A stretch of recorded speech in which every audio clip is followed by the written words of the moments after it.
How attractive is smoking to you? I don't think smoking is attractive at all. It's gross. I mean, not very. When you hear somebody go like, "Hey, you want to smoke some darts?" You just want to, Nope. Not at all. Let's go with a 1 out of 10. Not attractive at all. Probably one of the least attractive things out there. Probably be smoking, in my opinion. Not at all. It's gross. It's a complete turn off and it's disgusting. Disgusting. What's wrong with people? No good. It's no good. It's not. Don't do it. It's gross. Don't do it. Not too much. Not really. Very unattractive. How attractive do I find it? Not attractive at all. Really attractive. No.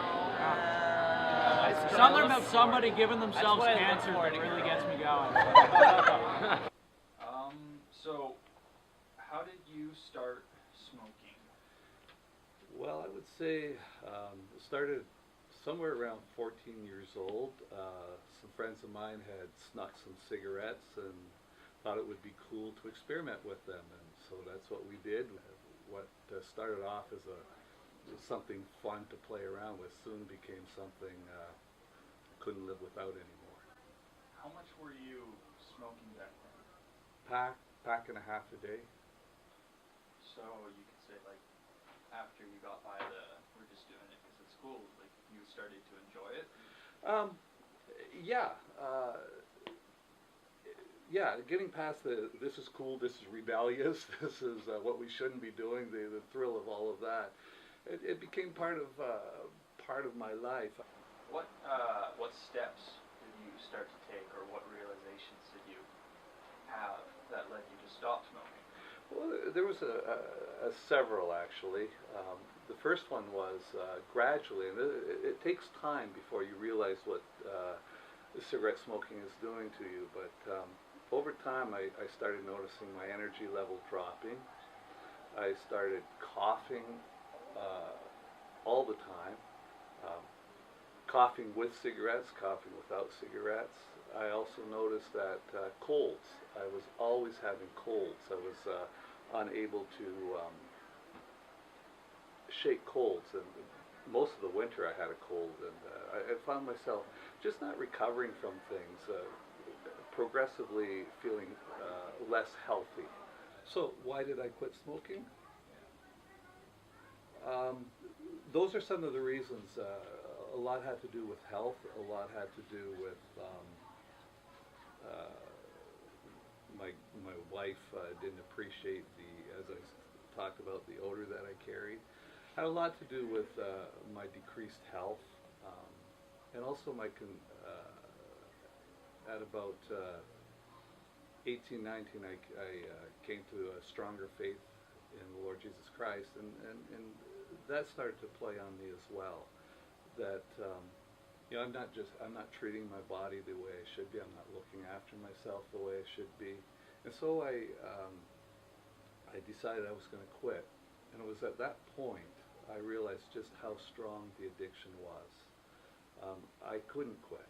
I tried just about everything that I knew to try and quit, and it was that's when I discovered really how much I was in the grip of this cigarette addiction.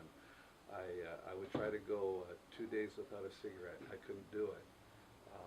So then I thought, well, I'm not going to buy cigarettes. I'm just going to fight this thing, and I'm not going to buy cigarettes anymore. So I stopped buying cigarettes, but my friends still smoked, and so that led me to bum cigarettes a lot, and that didn't win me any friends either. So then I made every effort to stop that, and then I found myself just trying to find, and this is not a pleasant thing to say, but this is what cigarette smoking reduced me to, is trying to find cigarette butts that were lit, and just so I could get a smoke. And I've talked to other friends of mine who went through similar experiences, and it may seem like cigarette smoking is harmless. It may seem like it's a simple addiction, but it's one of the most powerful addictions that grabs a hold of you, and one of the most difficult to quit. And I experienced that, and I tried everything to quit. It reduced me to some behaviors I'm not proud of, and embarrassing behaviors. And so I began to pray. And I remember one day working, I was working as a mechanic at the time, and I was in the lunchroom by myself, and I was just praying, and help me quit. I don't have the strength to quit this addiction. Help me, Lord. And I heard the Lord say, if you can go there with me, I heard the Lord say, make a choice. Understand that I'll always love you, but make a choice. But if you choose the cigarette, look what happens to our relationship. And if I were to walk towards the cigarette, it was as if I was walking, the distance between Jesus and myself would grow. And he said, is that what you want? I said, no, Lord, I want you more than the cigarette. And it was from that day forward, I never touched another cigarette again in my life. Great. Joe, when did you have your first joint? I was in grade 9. The reason I had it in grade 9 was because it was more of a social thing.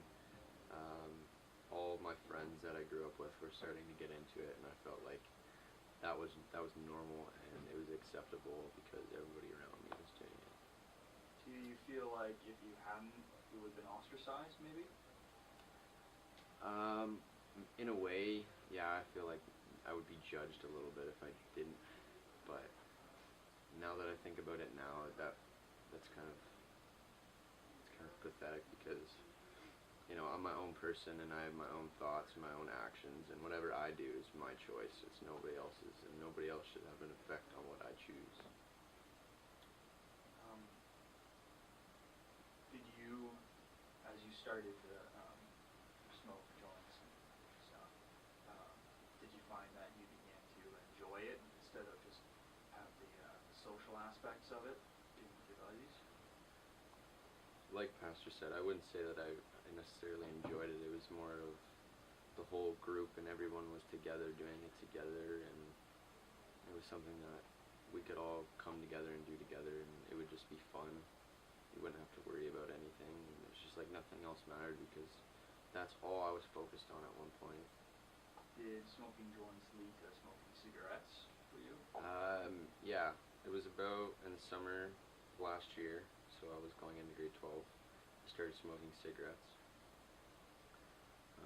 I took one from one of my close friends when we were at a party, and I felt like it wouldn't be a big deal because I was already smoking marijuana. So I took it without any thought of consequence or what it would do to my health or anything. I just accepted it, and it led into more of an addicting thing than it did just for fun. So you could say it stopped being a social call and started being for yourself, maybe not with people? Yep, I would say that once I stepped away from everyone else, it was like I wanted to go back and just keep doing it, which I felt like deep in that it was wrong, but I felt like I was just overpowered by what I was doing, and it just felt right at the time. Now, you've quit, right? Yeah. What steps led you to decide to quit? Well, I kind of took a step back and looked at my life and where I was and who I had around me. Like the pastor said, he turned to Jesus, and I kind of took a step back and looked at everyone around me. I looked at my family, I looked at myself, I looked at my friends, I looked at the friends I thought were friends, and then I looked at my real friends who are on my swim team, which I'm back at that now. I'm swimming again. Yeah, I just feel like it kind of just took over, I guess, in a way. But now that I've quit, I sort of realized like how it affected me mentally and physically. You know, it made me feel down a lot. I was really down, and that's kind of why I turned to it a lot. because I didn't want to feel anything. The feeling of being numb felt right. I just didn't know what else to do, and then once I turned to my parents and my friends, I kind of opened up to their help and what they could do for me rather than sitting down and having a joint or having a cigarette. Kind of just taking things a little bit slower and realizing what I was doing and how it was affecting me. It was affecting me physically, my lungs. I couldn't do the same things that I was doing.